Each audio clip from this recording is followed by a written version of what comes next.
देखो हम लोग परमाणु की संरचना पढ़ रहे थे।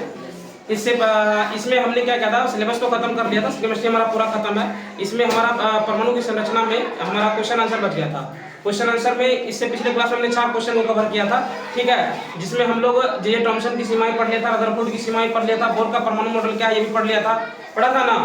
तो अब देखो, अब जो अगला क्वेश्चन है, यानी 5 नंबर का जो हमारा क्वेश्चन है, वो कह रहा है कि आपके अध्याय में जितना भी मॉडल दिया गया है, जितने भी परमाणु का मॉडल दिया गया है, उसकी आप क्या कीजिए, व्याख्या कीजिए या फिर मॉडल की आप तुलना कीजिए, ठीक है ना।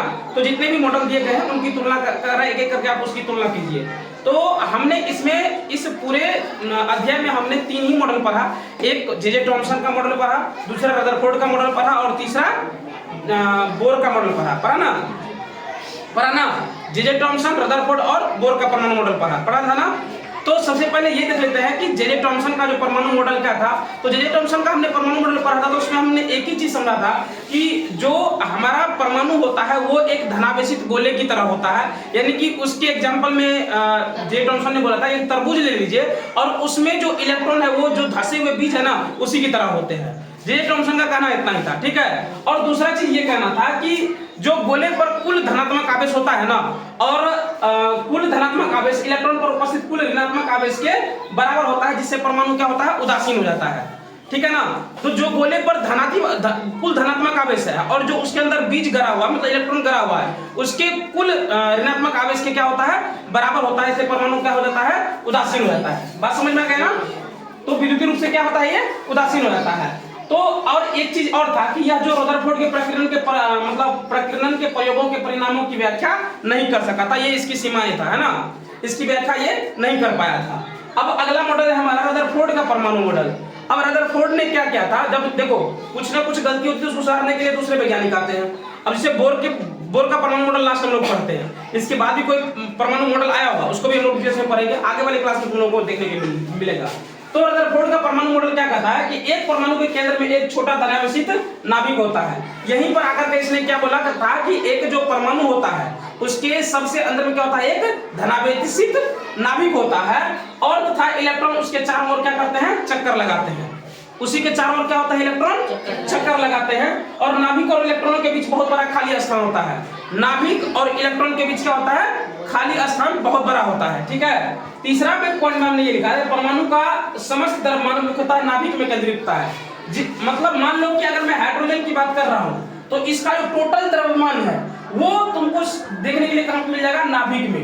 कहां पे देखने के लिए मिल जाएगा, नाभिक में। इसका मतलब टोटल द्रव्यमान क्या होता है, नाभिक में होता है ना, केंद्रित होता है। यह परमाणु की स्थिरता की व्याख्या नहीं कर सका क्योंकि चक्कर लगाता इलेक्ट्रॉन नाभिक की ओर तेजी से बढ़ेगा, इसलिए यह ऊर्जा खो देगा, इसकी कक्षा छोटी होती जाएगी और अंततः इलेक्ट्रॉन नाभिक में गिर जाएगा।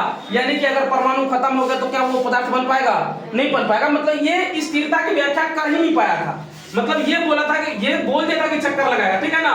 तो ये कह रहा है कि चक्कर लगाने के बाद होगा क्या, ये तेजी से आगे बढ़ेगा। तेजी से जैसे ही आगे बढ़ेगा तो क्या होगा, अपना ऊर्जा को खोते जाएगा और ऊर्जा खोते जाएगा तो इसका मतलब क्या होगा, अंततः वो क्या होगा, नाभिक के अंदर गिर जाएगा, जिससे क्या हो जाएगा, परमाणु खत्म हो जाएगा। यार परमाणु बचा ही नहीं तो फिर पदार्थ कहां से बनकर के तैयार होगा, है कि नहीं है। तो यहाँ पर ये था तुम्हारा रदरफोर्ड का परमाणु मॉडल, ठीक है। अब आगे समझते हैं बोर का परमाणु मॉडल। बोर के परमाणु मॉडल में ये हमने 2 ही पॉइंट लिखा है, आगे 2 पॉइंट बचा हुआ है, उसको हम लोग अगले क्लास में कवर कर लेंगे, ठीक है। फिलहाल जो हमारा समय हो रहा है इसलिए इसको छोटा करके ही छोड़ दे रहे हैं। तो देखो, एक परमाणु के केंद्र में एक छोटा भारी धनात्मक आवेशित नाभिक होता है। ये तो रदरफोर्ड ने भी बोला, है ना। इस बात को किसने बोला, रदरफोर्ड ने भी बोला। और इलेक्ट्रॉन इसके चारों ओर वृत्ताकार पथों में घूमते हैं। ये वाला जो पॉइंट है ये किसने बोल दिया था, रदरफोर्ड ने ऑलरेडी बोल दिया था कि जो परमाणु है वो क्या होता है, एक धनात्मक आवेशित नाभिक होता है ना। और इलेक्ट्रॉन क्या होता है, इसके चारों ओर चक्कर लगाते रहते हैं, वृत्ताकार पथों पर चक्कर लगाते रहते हैं, ठीक है। और इसी जिस वृत्ताकार पथ पर ये चक्कर लगाते हैं इसको हम लोग क्या कहते हैं, कक्षा कहते हैं। क्या कहते हैं, कक्षा कहते हैं या कोष कहते हैं, है ना। अब देखो दूसरे पॉइंट में हमने ये लिखा है किसी, अब देखो ये तुम्हें बहुत लंबा लग रहा है देखने में, लेकिन इसको समझो, इसमें ये लिखे क्यों है। इस फिगर को सिर्फ तुम समझ जाओगे तो यहाँ से तुम्हें क्लियर हो जाएगा। तो क्या होता है, किसी विशेष परमाणु में इलेक्ट्रॉन जिस कक्षा में घूमते हैं वह निश्चित त्रिज्या और ऊर्जा वाली असतत कक्षाएं होती है। अब देखो जहां पर इलेक्ट्रॉन ये घूम रहा है उसकी त्रिज्या क्या होती है, निश्चित होती है, और ऊर्जा वाली क्या होती है, असतत कक्षाएं होती है।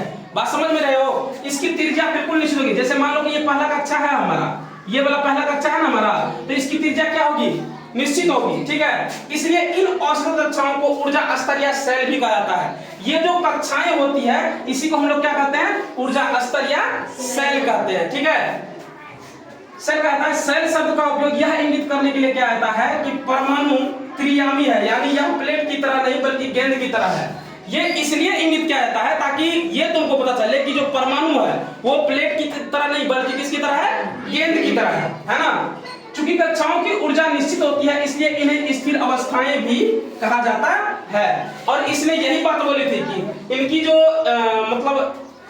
ये देखो कहां पे थे, यहाँ पे है ना, चूंकि कक्षाएं की ऊर्जा निश्चित होती है, मतलब हर कक्षा की ऊर्जा जो है वो क्या होती है, निश्चित होती है ना।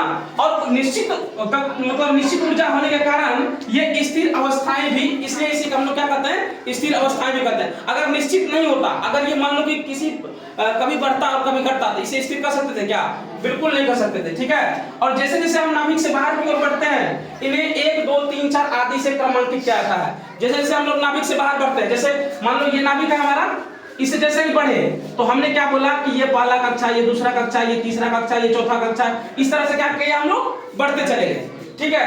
तो 1 2 3 4 आदि तक क्रमांकित किया जाता है, या इन्हें KLMN से दर्शाया जाता है। अब 1 2 3 4 कहो तुम, या फिर ये कह लो KLM या M कह लो, समझ रहे हो बात को, KLMN यहाँ पे है ना, या इन्हें KLMN से दर्शाया जाता है, जैसा कि चित्र में दिखाया गया है, जैसा कि हम यहाँ पे तुमको चित्र में दिखा दिए हैं, ठीक है। जैसे जैसे हम नाभिक से बाहर की ओर बढ़ते हैं इन कोषों की ऊर्जा क्या होती है, बढ़ती जाती है। अब जैसे ही हम नाभिक से बाहर की ओर बढ़ते हैं, बाहर की ओर बढ़ने का मतलब क्या, जैसे पहले कक्षा में बात कर रहे हैं तो यहाँ पे मान लो कि अगर 2 इलेक्ट्रॉन रह रहा है ना, तो अगले वाले में कितना हो जाएगा 8, फिर उसके अगले वाले में 18, है ना।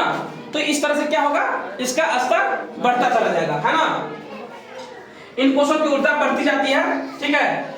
इस प्रकार 1 2 3 4 कोष आदि की ऊर्जाएं को E1 E2 E3 4 आदि द्वारा निरूपित करने पर हमारे पास E1 E2 E3 4 हालांकि यही पहला, हाँ, हालांकि जैसे जैसे हम नाभिक से बाहर की ओर बढ़ते हैं क्रमिक ऊर्जा कोषों के बीच का अंतर कम होता जाता है। अब देखो होता क्या है कि जैसे हम E1 E2 E3 4 की बात की है ना, E1 E2 E3 E4, अगर तुमसे पूछे कि इसमें सबसे ज्यादा ऊर्जा किसमें है तो तुम क्या बोलोगे, E4 में बोलोगे, यानी कि ये बिल्कुल मतलब किसमें है, बढ़ते क्रम में है ना।